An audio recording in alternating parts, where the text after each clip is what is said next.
What's up, my dudes? James here, living life from dusk till dawn. There we go. Almost got there. I'm really tired. Anyways, we are back with another upgrade for Blue, my 2012 Mazdaspeed 3. One thing that really has bothered me about this car is how freaking quiet the horn is. I had an experience a little while ago. I was driving down the highway. Some dude not paying attention is cutting me off, like slowly merging into my lane. I laid on the horn and like that kind of stuff. I couldn't hear my own horn over the sound of the road noise, which was really depressing. Obviously, I didn't hear it, means that he didn't hear it, which means that he continued to merge, which means I had to hit the brakes.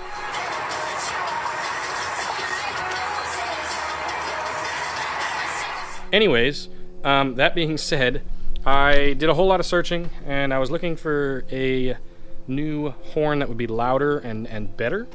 And then it occurred to me that a lot of the tuner cars, especially Subarus, will do this like dual tone thing set up on the front of the car, and it looks super slick. So for those of you that missed the last video where I installed the Basonar grill, I don't remember exactly what it's called, but the front of it is all nice and open now, which means I believe that if I put these horns in there, you're going to be able to see it really well. So like I said, did a whole bunch of research, just kind of Googling different types, and it turns out that the Subaru WRX mounting brackets for these horns actually work really well with the Mazdaspeeds. Forget the name of the horn company that's the most expensive and the most popular. Anyways, I found this other company that's way cheaper. So instead of spending like $75 on a dual tone horn, I spent like $35 or $45 on a dual tone horn. Only difference is colors and stuff are a little bit different, but from the reviews online and people's personal opinions once they've actually installed these horns, the cheaper one that I got, it performs just as well as the expensive one. So Farbin is the name of the company, and that is what I went with. So if we go ahead and kind of slide this box open, there's not a whole lot that goes into this kit. The box is a little bit beat up, but it should be fine. So we have our horns right here, which is a dual tone. I ended up buying a very pretty blue kind of shade because it relatively matches the blue or cob blue that I'm going for the rest of the car. So there's two horns because it's dual tone. We have a wiring harness in order to plug into those with some sort of like a relay for your horn. And then we have our mounting bracket. Now, like I said, this one is specifically for a WRX, but I'll show you where I'm going to put this behind the grill because there is a very easy to mount spot. And then we have a whole bunch of these connectors right here in order to actually connect to the factory horn plug or whatever for the car. I am sort of an electrician by trade, so I do a lot of wiring and that kind of stuff myself. It's not difficult. And if you guys are new to that, then I'll kind of walk you through it. But the point is that I already have all the tools for it, so you guys may not have the tools that you require. So hopefully it is plug and play, but I've never pulled my horn out, so I don't really know how much effort that's going to take. So I realized I've been talking to you this whole time with my microphone facing the wrong direction. Sorry about that. You can probably hear me a lot better now. Anyways, as I was saying, we're going to get the front bumper pulled off. We're going to get the new horns mounted on the bracket and installed in the front of the car, and then we'll figure out the wiring in order to hook it up to the old one. Sorry about the wind. I had to move the speed out into the driveway, and it is quite windy. Okay, so a couple of mild complaints.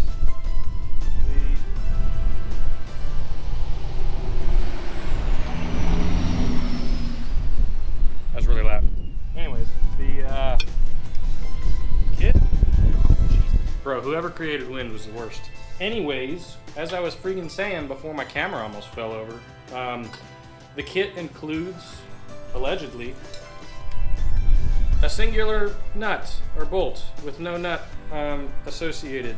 If you look at the bracket, you've got the mounting points on each side to be able to mount the horn to. There's no bolt threads or anything like that.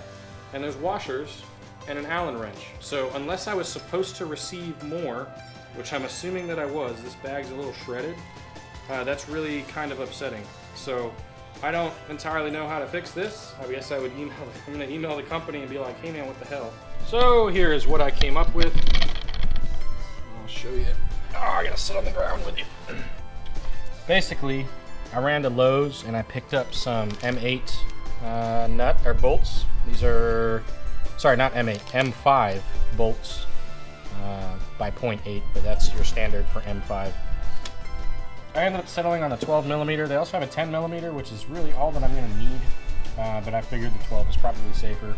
And then what I'm going to do is I'm going to install a rib nut in place where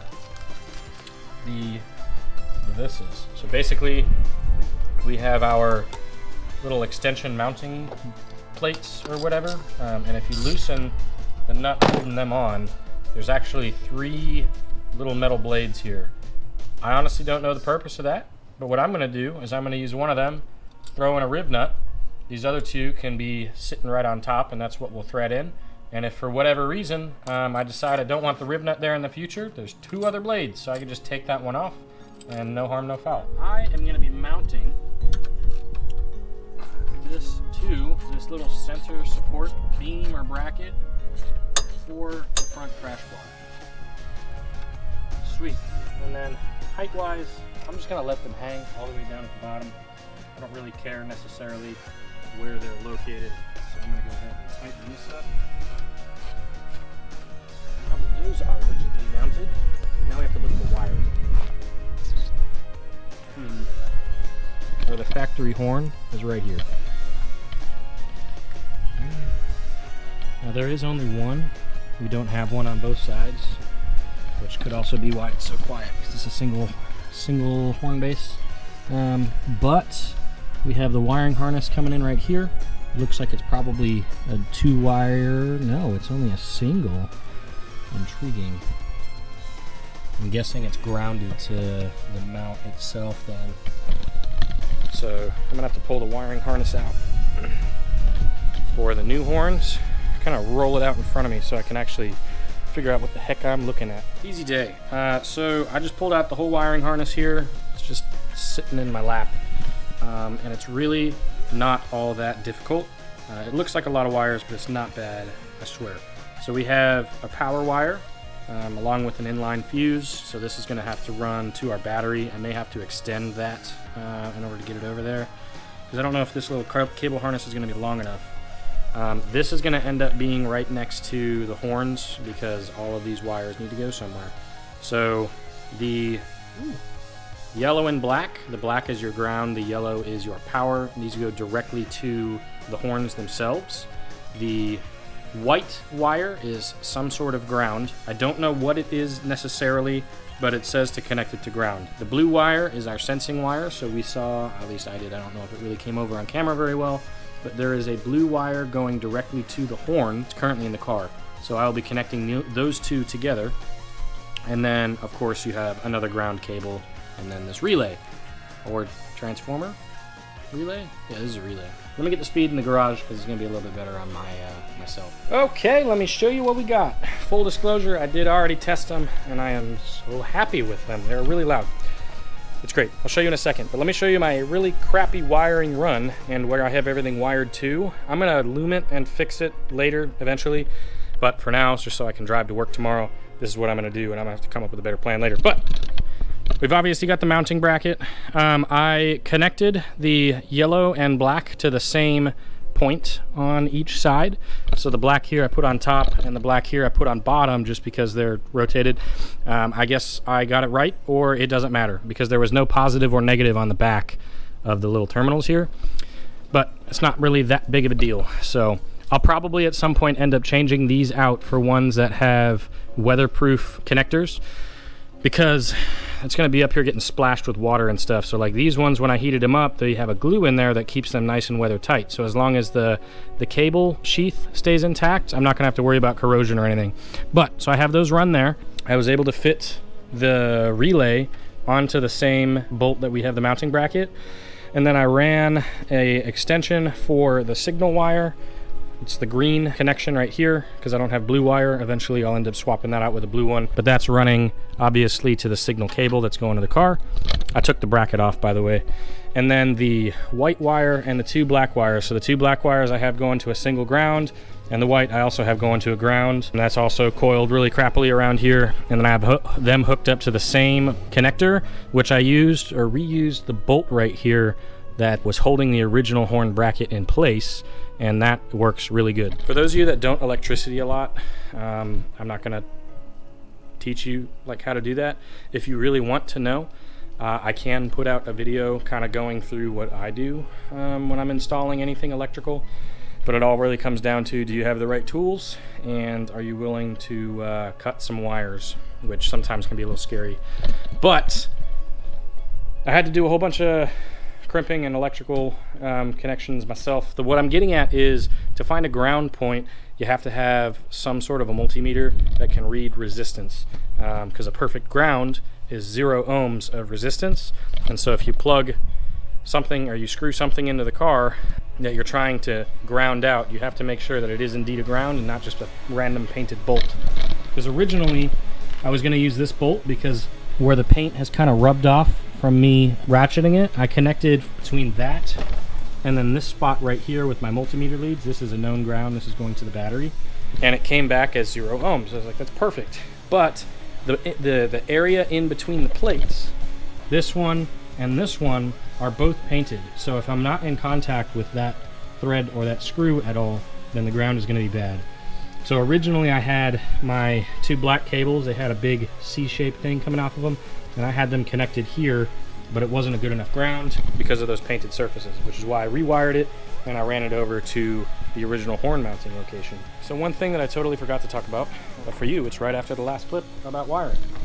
The positive, I ran, this is the loom right here, so I ran up through like the little induction port right there for the original intake box.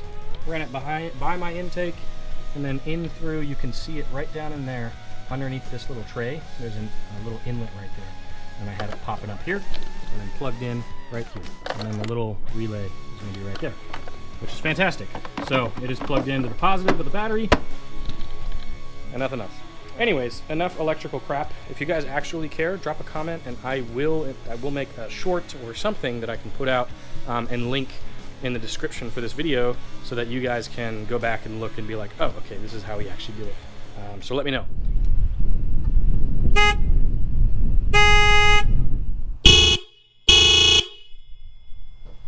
Damn.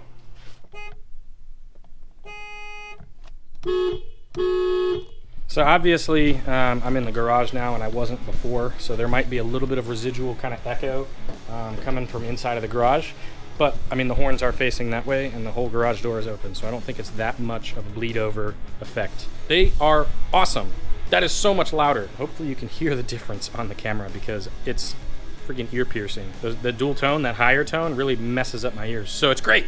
Guys, it looks so good. Check it out.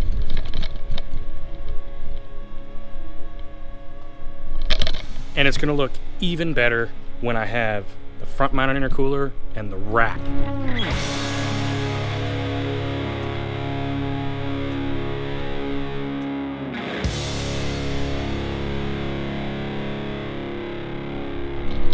So some other things I'm thinking about, and I figured I'd just throw this at you guys anyways, so that you're also thinking about it.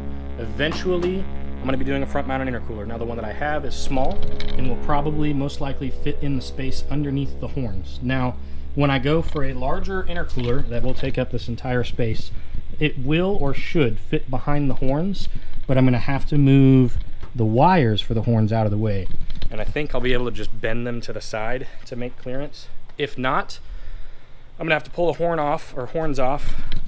I've got probably about a 1/2 inch to 3/4 of an inch of space between the horn and the grill, which means that I can have that amount of clearance, or I can put a spacer behind the mounting bracket for them and kick them forward. And if I do that, I'm going to have to redo the wiring to add that like a little bit of extension. So, something to think about if you guys have air intercooler. Obviously, I don't have mine on the front just yet, but one of these days I will, and that's how it's going to be. So, well, I hope you have enjoyed. I am in love. I'm really excited. And I hope that you guys are also excited to get your horns installed in your car too. So Farbin, surprised with how loud that is. With that, I hope you guys have enjoyed, and I will see you on the next upgrade video. Don't forget to live from dusk till dawn, my dudes. Catch you next time.